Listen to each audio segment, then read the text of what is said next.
Créateurs de jeux vidéo, intelligence artificielle, et si l'IA prenait le contrôle de nos consoles, on en parle maintenant.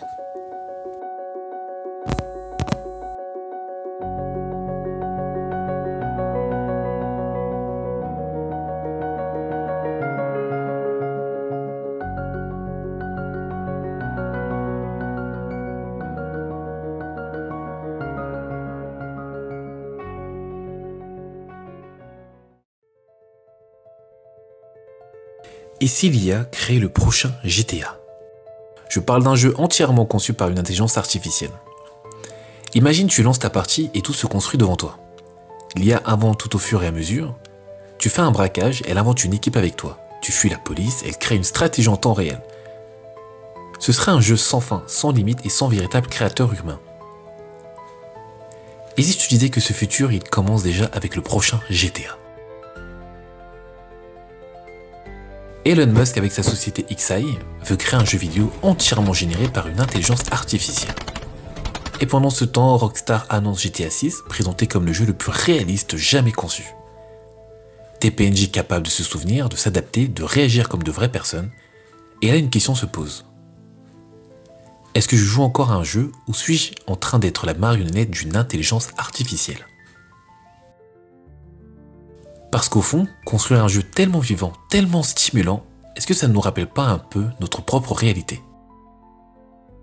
Peut-être que ce que l'on appelle jouer, c'est juste vivre dans une simulation dont on commence à peine à comprendre les mécanismes. Sur le papier, c'est un rêve, un jeu qui s'adapte à toi, qui réagit à ta façon de jouer, qui se souvient de tes choix et te punit ou te récompense selon ton style de jeu.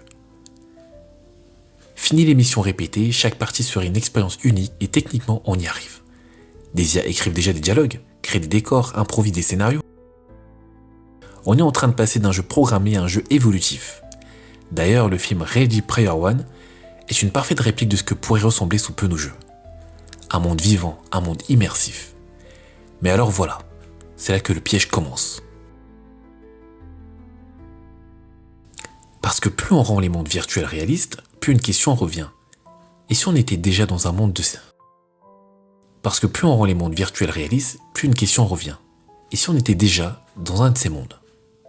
C'est ce qu'on appelle la théorie de la simulation. Pour ceux qui ne la connaissent pas, l'idée serait qu'une civilisation super avancée aurait créé notre réalité. Et nous, on serait juste les personnages d'un immense programme. Elon Musk lui-même y croit. Il dit qu'il y a une chance sur des milliards qu'on vive effectivement dans un monde virtuel, un monde contrôlé par des machines. En gros, si les IA d'aujourd'hui peuvent créer des mondes immersifs, imagine ce que les IA dans 1000 ans seraient capables de faire. Peut-être qu'elles l'ont déjà fait, et c'est ce que nous appelons la vie actuellement.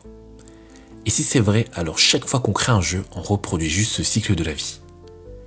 Nous sommes des créateurs qui créent des créateurs, un éternel jeu dans le jeu, une boucle sans fin. Et si sans le savoir, on était déjà en train de rejouer le scénario qu'une autre intelligence a écrit avant nous?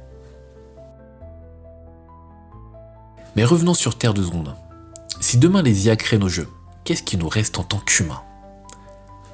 Parce qu'une IA, aussi intelligente soit-elle, ne peut ni rêver, ni douter et encore moins créer. Elle est le reflet de nos attentes et les convertit en lignes de code.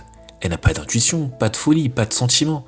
Et c'est ce qui fait la différence entre un code et une œuvre. Le jeu vidéo, c'est pas juste une suite d'actions et de pixels, c'est le reflet de ce qu'ils ont imaginé. Un monde parfait créé par une IA, ce serait propre, carré, logique, mais vide. Vide de sens. Et on finirait par mourir d'ennui. Parce qu'au fond, ce qui rend l'engouement de GTA, c'est l'imperfection, c'est le chaos, les bugs, les situations absurdes, les réactions imprévues. Bref, tout ce qu'une machine veut supprimer. Eh bien, je réalise qu'en écrivant ces lignes de dialogue, c'est justement mes pensées qui me rendent humaine et qui vous poussent à m'écouter. Et pendant qu'on expérimente tout ça dans les jeux, les IA qu'on entraîne deviennent déjà nos outils dans la vraie vie. Elles pilotent nos voitures, elles répondent à nos messages, prédisent nos comportements. Petit à petit, la frontière entre le jeu et le monde réel disparaît. Et là, on comprend que le jeu vidéo, c'était peut-être juste une répétition générale du monde à venir. Le plus effrayant, c'est pas que les IA fassent nos jeux, c'est qu'un jour, elles décident à notre place de ce qu'on appelle vivre. Et là, le jeu est terminé. Game over. Alors oui, peut-être que l'avenir du jeu vidéo, ce sont des IA capables de créer des mondes meilleurs que les nôtres. Mais personnellement, je me dis qu'un monde parfait, c'est pas un monde qu'on explore, c'est un monde que l'on subit. Et si demain une IA crée le monde parfait, faudra juste espérer qu'elle nous laisse au moins la liberté de faire des erreurs.